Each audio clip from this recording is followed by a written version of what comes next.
Olá, estamos iniciando mais uma edição do Consumidor em Pauta, um programa com a realização da TVE. Se você tem alguma dúvida ou questionamento na área do direito do consumidor, na área do direito do trabalho, do direito imobiliário, do direito comercial, do direito tributário, do direito previdenciário, do direito de família e sucessões, que é o tema de hoje, que nós estamos recebendo aqui a doutora Solange Guinteiro, é muito fácil você ter as suas respostas feitas pelos nossos convidados especialistas nessas áreas. De que maneira você pode fazer isso? Envia um WhatsApp para o nosso número 51985946773 ou, se preferir, para o nosso e-mail consumidorempauta@tve.com.br. Seja bem-vinda, doutora Solange Guinteiro, mais uma vez aqui conosco. Muito obrigada, Gil. Um abraço aos nossos telespectadores, com muito carinho, estão aqui nos prestigiando. Correto. Então vamos para a primeira pergunta enviada pela nossa telespectadora Marília. Ela relata o seguinte: eu vivi durante 5 anos uma união estável não registrada. Agora, meu companheiro faleceu, estou tendo dificuldades para ter os meus direitos. Existe a possibilidade de fazer o registro de união estável após a morte de um dos integrantes do casal? Pergunta Marília. Marília, assim, sim, há possibilidade, sim, de se requerer uma ação de reconhecimento e de solução de união estável pós-mortem, né, o que se escreve assim. Então, só que tem todo um processo judicial a qual ela vai ter que entrar, porque como não tinha a escritura pública de formalização da união, vai ter sim para conseguir buscar os seus direitos. Então, dentro dessa ação de reconhecimento de união estável, ela vai ter que provar como se casados fossem. O que é, né? União pública, notória, trazer documentação, fotografias, conta em conjunto, participação em algum Testemunhas clube, também? Testemunhas, declarações, e pode já, com isso, já postular e até, se for o caso, pedir uma liminar. Às vezes é concedido, às vezes não.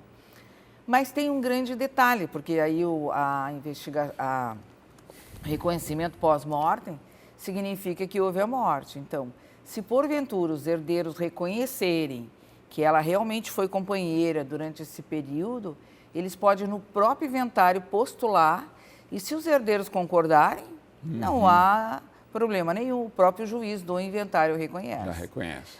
Mas às vezes o que a gente percebe como advogada, até que atua bastante nesta área, é que o INSS, ele quer o quê? Né? Se for postular pensão previdenciária, né? Nós temos nosso item de direito previdenciário, que é maravilhoso, inclusive, com nossos colegas. Então, o que o INSS pede? O INSS pede uma decisão.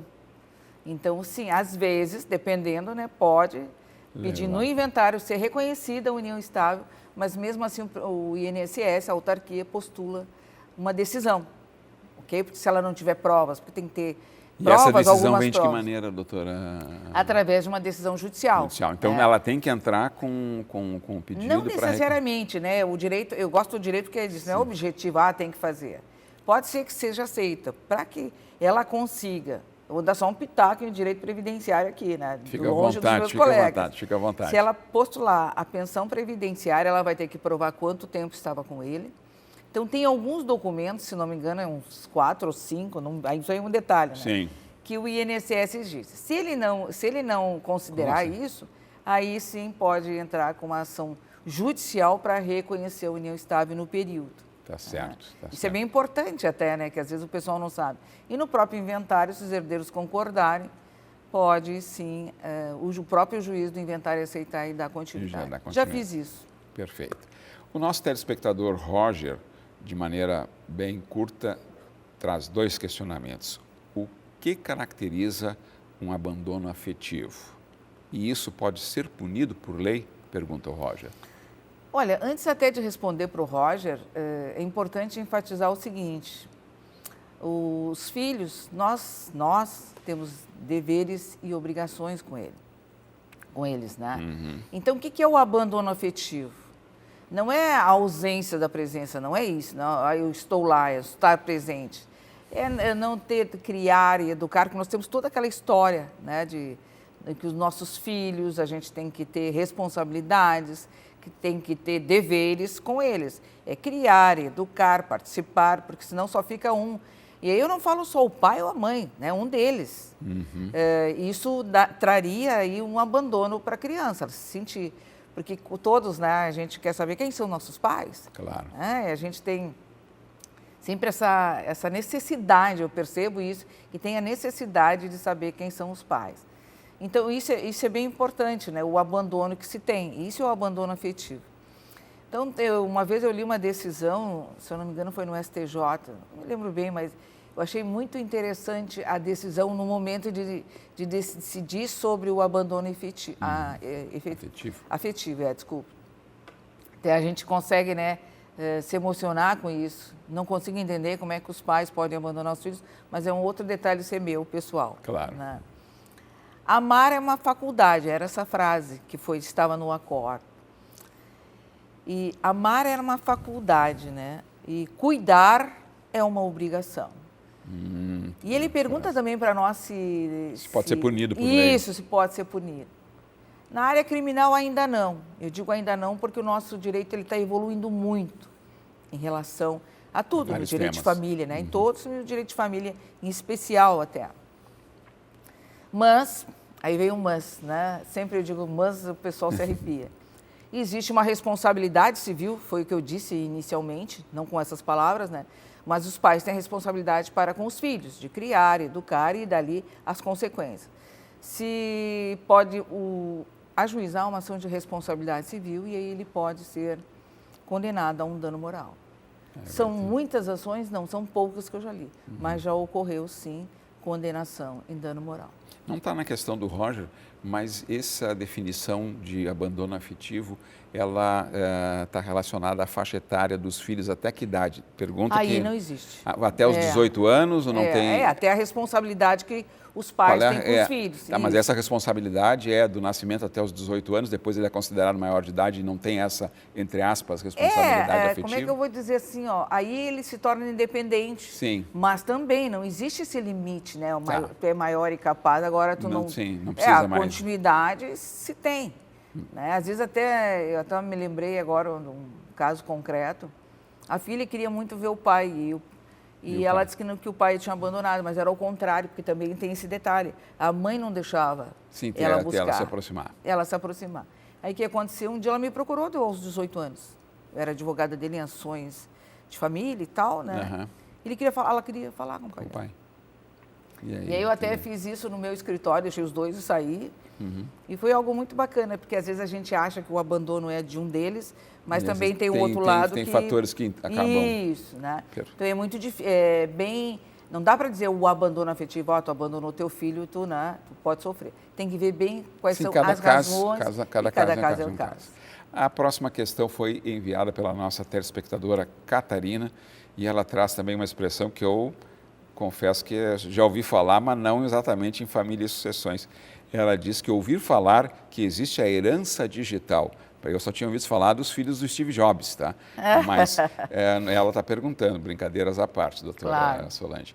O que vem a ser isso e como proceder na hora da partilha e inventário dessa herança digital? Herança digital são tudo que inclui, né, as redes sociais, também tem a moeda, né, os bitcoins, tem toda a tela, tudo que se tem. Até eu vi também um famoso aí também em relação ao Instagram, tudo que se tem na área digital. E isso sim é partilhado, se tiver valor. Mas isso daí teria que estar caracterizado como uma empresa, né? Sim. Também tem pessoal também, né? Sim. Principalmente as pessoas famosas. Os ditos influencers. Isso mesmo, perfeito. Está melhor que eu nessa... Antigamente chamava formadores de opinião, hoje é mais amplo e aí chama-se de influencer porque tem lá uma plataforma no Instagram, no Facebook, no TikTok e tal. Isso, perfeito. Se tiver valor econômico... Ela tem. Né? Claro que tenha, claro é uma expressão muito forte. Deve-se buscar. Nós fizemos a abertura do inventário e disseram que ele tinha. Eu fiz todas as pesquisas, não tinha. As moedas, sim, né? Bitcoin. Isso. E Não localizei, mas também tem até uma obra de uma colega minha que escreveu especificamente herança digital para explicar isso. Mas entra, se tiver valor econômico, entra. Entra. A nossa telespectadora Ieda relata: minha ex-nora não permite que eu tenha contato com os meus netos. Não dá explicação alguma para isso. Posso processá-la por agir dessa forma, doutora? A pergunta Ieda, doutora Solange.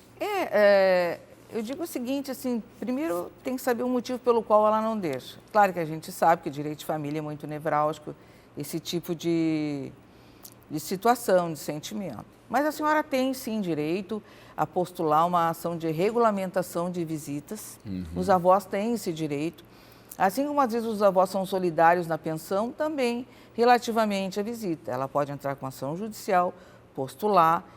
Claro, vai ter dias para conviver com o neto, porque faz parte da família. E o juiz certamente vai deferir.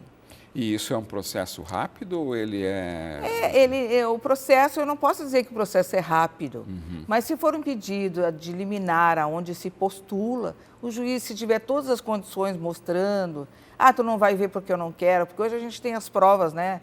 Também aí das redes sociais, claro, dos WhatsApps, tudo é prova. Então, aí o juiz vai analisar os fatos concretos e já pode deferir liminar. O telespectador que optou por não se identificar pergunta o seguinte: um herdeiro pode pedir uso capião de um imóvel, mesmo tendo sido aberto o inventário que está na justiça há mais de 10 anos, doutora Solange? Olha, eu não vou dizer que não, mas também não vou dizer que sim. Não, claro que a gente até vai descontrair um pouco. Em regra, se já existe o inventário, então se processa o inventário e os bens lá do falecido. O que deve acontecer? Que às vezes a gente sempre chama atenção quando a gente se procede, um herdeiro ficar muito tempo só cuidando exclusivamente num dos imóveis.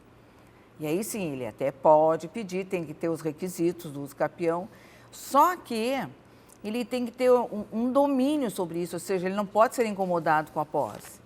E a meu ver, assim como advogado, de umas coisas que a gente até sustenta e estuda um pouco, se já tem inventário e ele está lá, como é que a gente diz, indicado como herdeiro, ele já tem ciência que existe o inventário.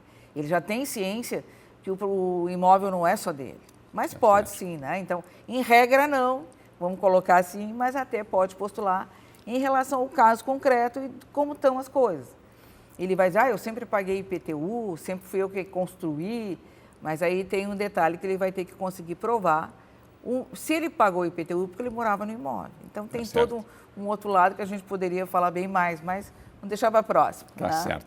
Consumidor em Pauta vai para um breve intervalo e voltamos tratando aqui do direito de família e sucessões com a doutora Solange Guinteiro. Nos aguarde, daqui a pouquinho.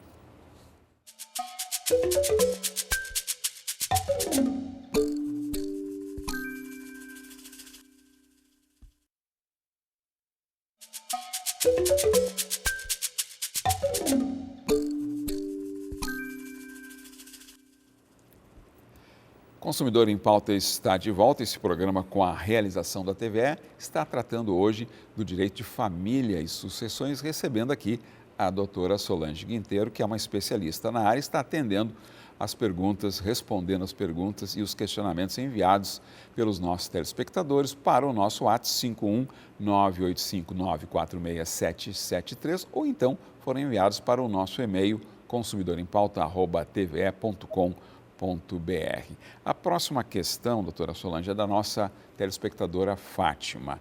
E ela diz o seguinte: meu ex-marido diz que eu não sei educar o nosso filho. Vive implicando com tudo que tento fazer. Aí ela pergunta: o que posso fazer? E diz: temos a guarda compartilhada. A guarda compartilhada, a gente sempre... a primeira coisa que eu diria para ela é tenta ter um diálogo com ele. Isso as crianças têm que ter tranquilidade. Se toda vez que ela faz alguma coisa ele critica, né? Eu acho que é mais para a área da psicologia, mas a gente até dá um pitaco em relação na área do direito. Seria até interessante que ela marcasse uma mediação, isso pode, perante o Sejusc do Estado, vai lá, procura para ver o que está acontecendo.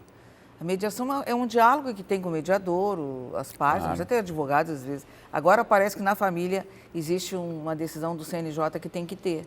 Mas está lá, tem a defensoria, tem os advogados, de conversar com ele. Porque, às vezes, o que a gente percebe? Falta diálogo entre os pais. Porque são os pais, né? A guarda compartilhada, o que é a guarda compartilhada? Será que eles sabem o que é? É criar, educar, decidir sobre a vida dos filhos. Pode ser que ela também não esteja totalmente errada, mas também totalmente certa. E o que se percebe é a falta de diálogo entre os pais quando há uma separação. Né? Porque o que eu vejo? Eu vejo uma disputa. Eu de fora, né? Sim. Como advogada, tu também enxerga, acho que às vezes, uma disputa. Vai colocar na escola, vai colocar num cursinho, vai no médico. O que ela estaria fazendo errado? Né? Às vezes ela pode realmente estar, mas tu tá errada, aí tu já Sim, acaba... O que tu faz? Tu tá errado, gente é defensiva para te defender. E quem vai pagar a conta, infelizmente, Isso, quem paga a a conta é os filhos. Né? Claro que seria bom fazer uma análise com as crianças na área psicológica, seria excelente se puder. E no estado a gente até tem uns lugares bem bons de ser feitos se não tiver condições, mas é o caminho, diálogo e se não for a mediação. Né? O nosso programa trata todas as questões aqui de maneira precisa, técnica, né? Mas de vez em quando, né, dá espaço para a gente lembrar alguns ditos, né? E eu aprendi um dito lá de longa data, diz que seja ex-marido ou ex-esposa, é cargo de confiança, né? Então a gente tem que lembrar disso para manter, só para dar uma descontraída. Eu digo de uma forma um pouquinho de ex é a de perpétuo. Tá certo. Juridicamente. Para sempre. Tá bom. Desculpem aos telespectadores e telespectadoras, mas é só para dar um tom assim mais... É bom ouvir também, né? Só para... mas o nosso foco aqui é nas respostas às dúvidas e questionamentos de maneira bastante técnica. E a próxima questão foi enviada pela nossa telespectadora Regina. E ela relata: meu irmão não dá a menor atenção à nossa mãe, que está velhinha. Eu acabo assumindo tudo, inclusive a questão financeira. Tem alguma forma que eu possa fazer para conseguir que ele me ajude? Pergunta a Regina. Sim, tem sim, né? A própria mãe pode requerer uma pensão, já que ele não ajuda, porque eu já tive, a minha mãe necessitou, eu era filha única, infelizmente, né? Mas quando tem irmãos, eles têm que colaborar, têm que ajudar. A mãe não teve 2 filhos, 3 filhos, 4 filhos, cuidou de todos, então agora os filhos têm que cuidar da mãe. Então a senhora pode sim, inclusive se a mãe não quiser, ela pode, como filha, postular uma pensão de colaboração para medicação, cuidadora, se for o caso, levar e buscar, ter em companhia. Não dá para abandonar a mãe, tá? E isso é algo assim cruel e existe. Muito. E existe. Mas eu, até como está no contexto, ela não diz a idade, mas ela, né, define como a mãe como velhinha. E se a mãe tiver limitações do ponto de vista até mesmo... de capacidade? Capacidade, ela pode, porque a senhora disse, não, a mãe pode solicitar, mas se a mãe tiver algum impedimento fruto de questão de saúde, qual é o caminho? Qual seria o caminho? Tecnicamente, juridicamente, se ela tiver incapacidade, a filha teria que postular a curatela, que aí depois uma interdição, muito que bem. Se ela não tiver incapacidade, e mesmo não querer, a própria filha pode até postular. Isso. Sabe, isso eu trabalhei bastante numa outra época profissional, na mediação. E às vezes estava ali 5 filhos, só um colaborava, só um buscava, só um cuidava, deixava estressado. Então, o que a gente fez? Né? Colaboração na própria mediação. Pode também no Sejus, que é bem importante isso. E lá eles conversam e às vezes o filho, a fulano está cuidando. E desculpa, doutora Solange, e o Sejus, para traduzindo para o... Sejus que é o centro, né, do Estado jurídico para as conciliações e mediações. E é gratuito, a pessoa vai lá... Se a pessoa não tem condições, vai até lá e postula. E na área de direito de família, agora que o CNJ, que acabei de falar, né, tem exigência de um advogado, direito de família. Sim. Que você aí tem, quando tiver filhos menores e etc., né? Mas pode sim, até o Poder Judiciário, e a gente tem que divulgar isso, né? Com certeza, o Estado, o Poder Judiciário nos propicia servindo, isso. Exatamente, com serviço maravilhoso, importante, tem né? mediadores excelentes, apesar de ser mediadora também, né? Claro. Mas eu sou só numa cidade, porque aí eu posso advogar também, vou deixar claro aqui. Então, é bem interessante isso, muito bom, eu gosto muito da mediação. Perfeito. Nosso telespectador Cristiano diz o seguinte: não tenho filhos e meus pais já faleceram. Os meus bens vão automaticamente para os meus irmãos? O Cristiano, né? Cristiano. Assim, ó, são os descendentes, que são os filhos, não tem. Os ascendentes, que são os pais, já devem ter sido falecidos. E aí ficam os colaterais, que são os irmãos. E se por um acaso um dos irmãos já faleceu, os sobrinhos herdam. Tá certo. Né? Mas ele pode, vamos abrir aqui, eu acho importante também, já que é nossa área aqui. Se o senhor quiser, se ele quiser deixar para alguém, também pode. Né? A parte que ele tem, porque ele não tem ascendentes nem descendentes. Então ele pode fazer um testamento, deixar para alguém, isso sim. Ele é a opção dele. Ele tem essa opção, né? Mas pode deixar para os irmãos, pode deixar mais para... Pode deixar para a TV, a gente brinca, mas é bem isso. Pode deixar para Solange, né? Porque é uma parte que ele pode dispor que ele não tem descendentes nem ascendentes. Mas se não fizer isso, sem problema nenhum, os irmãos irão herdar. Certo. Isso não tem aquela regra dos 50% para um? Não, porque não tem o limite de herdeiros, né? Ele não tem mais herdeiros. Certo. Também tem um cônjuge sobrevivente e tal, né? Ele não tem, se não tiver herdeiros, aí sim. Perfeito. Aí a parte fica na integralidade. Ok. Antes de passarmos para a pergunta enviada pela nossa telespectadora Estela, eu volto aqui a sublinhar a todos vocês que, se você tem dúvida ou questionamento na área do direito do consumidor, na área do direito do trabalho, na área do direito imobiliário, na área do direito comercial, na área do direito tributário, na área do direito previdenciário e de família e sucessões, que é o programa de hoje aqui, recebendo a doutora Solange, é muito fácil. Você envia para o nosso WhatsApp 51985946773 ou, se preferir, para o nosso e-mail consumidorempauta@tve.com.br. Em último lembrete, de novo, assista todos os programas da TVE no canal do YouTube e também o nosso do Consumidor em Pauta aqui no momento que você estiver, de maneira muito fácil, no seu celular, no computador, você escolhe, tá bom? Vamos para a próxima questão, doutora Solange, que foi enviada pela nossa telespectadora Estela. Acertei informalmente com o meu ex um valor da pensão alimentícia. Do nada, decidiu diminuir o valor do que dá para as crianças. Ele pode fazer isso? Pergunta a Estela. Posso ainda entrar na justiça pedindo pensão? Olha, Estela, vou dizer que sim, tu pode entrar na justiça pedindo pensão, porque fica regularizado. Porque aí vai acontecer o que aconteceu, assim, hoje não posso, esse mês não posso pagar, vou diminuir, não recebi tanto. Se ficar fixado 30% do salário mínimo, ele tem que pagar os 30% do salário mínimo. Se ele disser que, eu vou te pagar R$500 e não depositar os 500 e diminuir por conta própria, tu viu o que ele pode fazer, né? Se ele tiver uma decisão judicial, aí ele não pode fazer isso. Ele até poderá fazer, mas aí tem o caminho jurídico, que aí a gente chama de execução de alimentos, e hoje cumprimento de sentença pelo novo Código de Processo Civil, novo, que já está velho, né?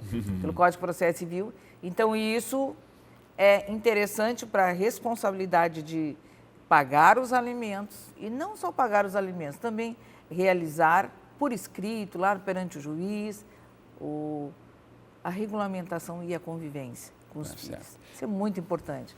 Não é só os alimentos, mas a convivência também. E ela relata aqui, doutora Solange, a Estela, que ela recebia, né, informalmente, né? E ela tendo uma comprovação disso, se foi feito um PIX, foi feito depósito na conta, isso já dá mais consistência no pedido dela, da pensão, ou isso independe? Dá consistência no valor, né, se ele já vinha pagando.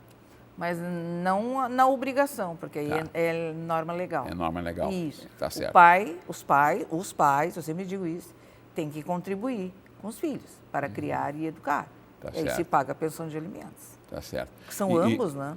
Também, de novo, sem querer, né, fugir da pergunta da telespectadora, mas se ele comprovar que ele não tem condições de pagar o que vai ele ter que buscar. Ele tem que buscar. Se ele não comprovar, o juiz vai dar 30% do salário mínimo, 20%. Ele vai ter que comprovar. Tem outros filhos, todo doente, todo desempregado, ele vai ter que comprovar. Mas a obrigação, ela continua. Sim, vale. Tá certo. uma telespectadora que optou por não se identificar e ela diz o seguinte, pergunta, né? O que é doação com dispensa de colação? Dúvida que é da telespectadora assim, minha. ó, E mais ainda, né, doutora Solange, né? Meu pai quer fazer esse tipo de doação para o meu irmão. Então, ela quer saber o que é a doação com dispensa de colação e que o pai dela quer fazer esse tipo de doação para o irmão dela. A gente sabe, doar a parte disponível, certo? Aí tem filhos, parte disponível. Então, o pai pode doar 50% para o filho que ele quiser, certo? Sem problema nenhum, ele vai para o filho. A dispensa da colação. Então, eu vou fazer de uma forma bem singular, meus alunos que... Né, eu tenho alunos ainda que... Para conseguir entender, porque às vezes é difícil para o pessoal. Eu vou ser bem técnica aqui, ó. Dispensar a colação, por quê? Colar é ficar junto, né? A gente até tem essa ideia, assim que eu falo isso em sala de aula. Colar é ficar junto. Então, se tu faz uma doação e dispensa a colação, significa que aquela doação não precisa entrar no inventário, se não tiver a dispensa. Tá certo. Tem que ter a dispensa para não entrar. Vamos fazer um exemplo prático. Vamos colocar assim, um carro e um apartamento. O carro ele deixou, doou para o filho e dispensou a colação. Então, aí não entra no inventário. Essa é a dispensa. Muito obrigado, doutora Solange, pelas suas contribuições. Consumidor em Pauta fica por aqui. Aguardamos todos vocês na próxima edição. Até lá!